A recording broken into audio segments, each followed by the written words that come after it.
For decades, the tragic death of music legend John Denver has puzzled fans, investigators, and aviation experts alike. On October 12, 1997, Denver's beloved experimental aircraft, a Rutan-Long EZ, plunged into the waters off Monterey Bay, California, taking his life at just 53 years old. He was one of the world's most celebrated singer-songwriters, a man whose music captured the spirit of freedom, nature, and heartfelt emotion. And yet, on that fateful day, the bright, soaring star came crashing down, quite literally. The initial reports were confusing. Denver had been flying solo, and witnesses saw the small plane dip and then vanish into the ocean. Rescue teams arrived quickly, but there was nothing to be done. At the time, the cause was officially attributed to pilot error, a tragic mistake, perhaps fueled by inexperience with the experimental craft. But fans and aviation experts questioned the official story. How could a pilot of Denver's skill, experience, and love for the skies make such a fatal error? Why did certain details in the investigation never seem to add up? Now, after years of review, re-examination of flight data, and testimonies from aviation specialists, the mystery has been revisited, and the conclusions are more disturbing than anyone anticipated. New findings suggest that what happened that day was not merely a tragic accident, but a combination of factors that could have been prevented and possibly ignored by those closest to Denver. What truly went wrong in John Denver's final flight? Could this beloved star's death have been avoided? And why does the new investigation paint a far darker, more shocking picture than the world believed for nearly 3 decades? The truth finally revealed is haunting, and it isn't good. John Denver was more than just a musician. He was a symbol of a simpler, freer way of life. From his early days in the folk scene to becoming a global superstar with hits like Take Me Home, Country Roads, and Rocky Mountain High, Denver's music touched hearts and inspired generations. He was known for his warm smile, gentle voice, and a genuine love for nature and adventure. But behind the songs and the fame, John Denver was a man of complexity, with a deep passion for aviation that few truly understood. Denver had been fascinated with flying for years. His love for planes wasn't just about speed or thrill, it was about freedom, perspective, and a sense of control in a life often dictated by tours, contracts, and the pressures of celebrity. He took flying lessons seriously and spent countless hours mastering the art of piloting.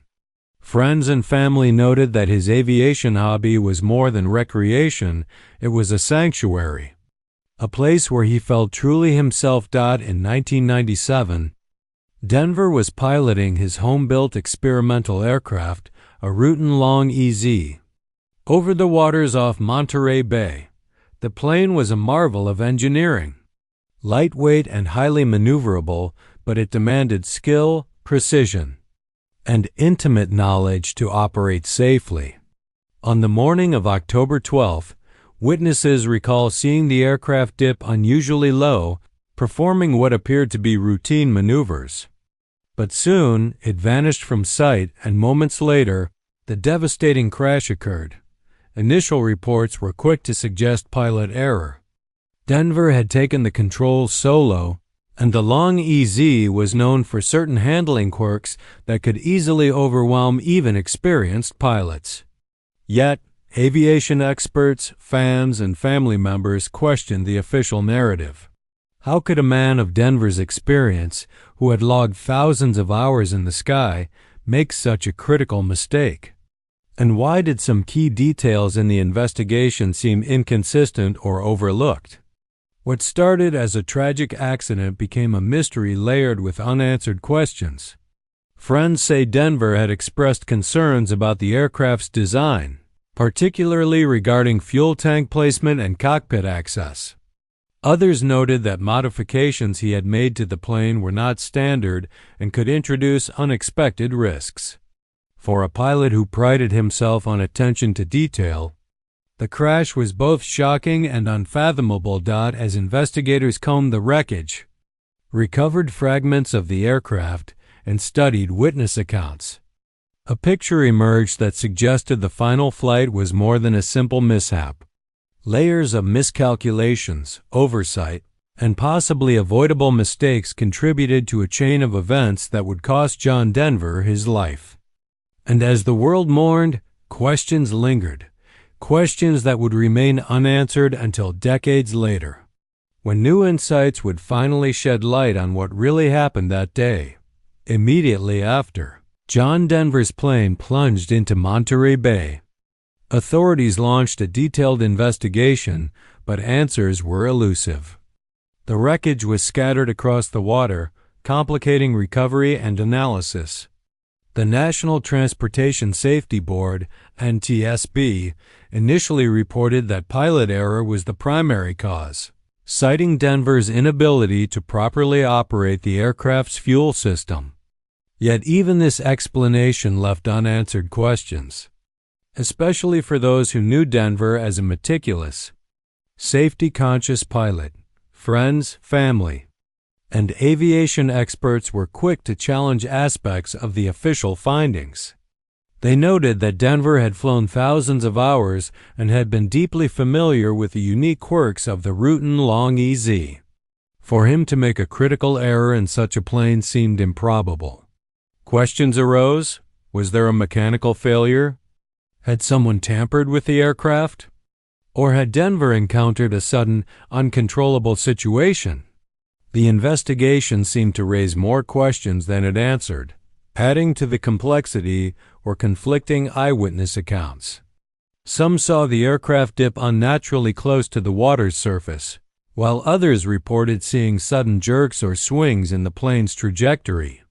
These discrepancies fueled speculation that something beyond simple human error might have contributed to the crash.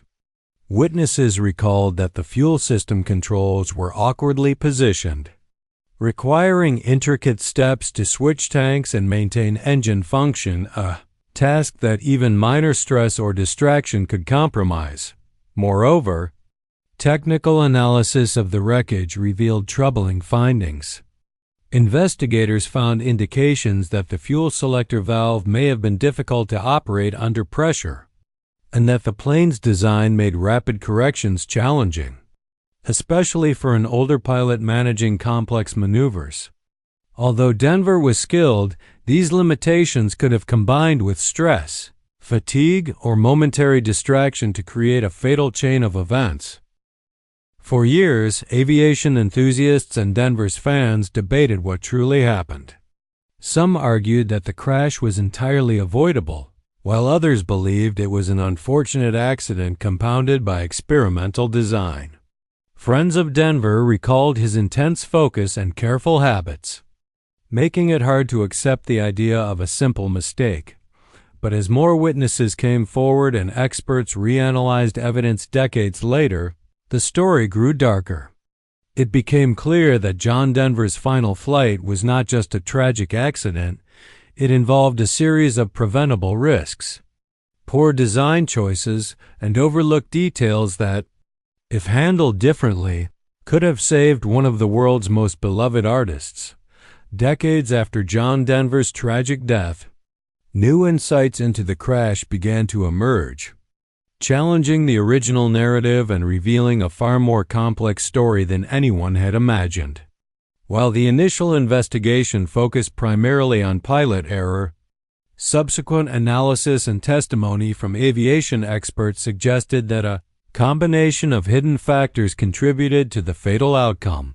One of the key issues was the aircraft itself.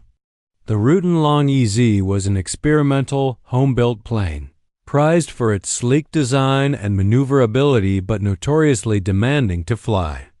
The fuel system required precise handling, and even a slight miscalculation could result in engine failure. Denver had modified certain aspects of the plane to suit his preferences, which, while intended to enhance performance, may have introduced unforeseen risks. Experts later emphasized that the plane's layout left little room for error, especially when operating at low altitudes or under stress. Witness accounts also revealed subtle but critical details. Several observers noticed that the aircraft was flying unusually low, appearing to dip erratically above the water. Some suggested Denver may have been attempting a challenging maneuver to showcase the plane, while others speculated he might have been distracted or disoriented. Investigators theorized that Denver may have struggled to switch fuel tanks mid-flight, a maneuver requiring both strength and careful attention, something that became exponentially more difficult as tension, wind, and ocean spray came into play. Further revelations came from those who knew Denver personally. Friends and colleagues recounted that he had expressed concerns about the plane's handling before the fatal flight. He reportedly struggled with the placement of the fuel selector valve and worried about its reliability during solo flights. Tragically, these warnings were not fully considered until after the crash. The combination of human error, design limitations, and environmental conditions created a perfect storm, leaving Denver with little chance of recovery. Finally, a re-examination of the wreckage decades later confirmed that the plane had been mechanically sound but unforgiving. Investigators concluded that even an experienced pilot like Denver faced extreme difficulty operating the craft under the conditions present that day. The new understanding shifted the narrative. While pilot error played a role, it was compounded by design flaws and preventable risks, painting a more tragic picture of a brilliant life lost too soon. The revelations transformed how fans and aviation experts viewed John Denver's final flight. It was no longer seen as a simple accident, but as a complex interplay of skill, machine, and circumstance, a haunting reminder of how even the most talented and prepared individuals can be vulnerable to factors beyond their control. The final chapter of John Denver's story is both heartbreaking and enlightening. With the decades-long investigation revisited, the evidence now paints a vivid and chilling portrait of the circumstances surrounding his death. It became clear that what was initially dismissed as a tragic accident was, in fact, a combination of preventable risks, design challenges, and situational factors that together culminated in disaster. The reanalysis highlighted the experimental nature of the routine long EZ. Though Denver was an experienced pilot, the aircraft required precise handling, particularly when operating at low altitudes over the ocean. The placement of the fuel selector valve and the plane's unique design meant that any hesitation or distraction could have disastrous consequences. Witness reports, combined with expert evaluations, suggested that Denver may have been struggling to manage these controls at the moment of the crash. Environmental factors, including wind, waves, and spray from the ocean, likely exacerbated the difficulty. Friends and colleagues who spoke with investigators revealed that Denver had previously voiced concerns about the aircraft. He understood its quirks and limitations, but may have underestimated the risks that arose when all elements, human, mechanical, and environmental, intersected. Tragically, his confidence and skill, which had carried him through thousands of successful flights, were not enough to overcome the inherent dangers of that final flight. The conclusion of the investigation reframed the narrative. Denver's death was not due to negligence alone, nor was it purely an unavoidable accident. It was the result of a perfect storm of factors: his own miscalculation under stress, the plane's demanding design, and environmental conditions over the ocean. The truth, while painful, offered closure and a fuller understanding of the forces at play that tragic day. John Denver's legacy remains untarnished. Fans remember him not for the circumstances of his death, but for the music that inspired millions, his passion for nature and humanitarian work, and the joy he brought into the lives of countless people. His final flight serves as a somber reminder of human vulnerability and the delicate balance between ambition, skill, and risk. In the end, John Denver's story is one of brilliance, tragedy, and a life lived fully, even if it ended too soon. The world lost a voice that could lift hearts and evoke dreams, but the revelations of his final moments remind us how fleeting life can be, and how even the most prepared among us can be struck by fate.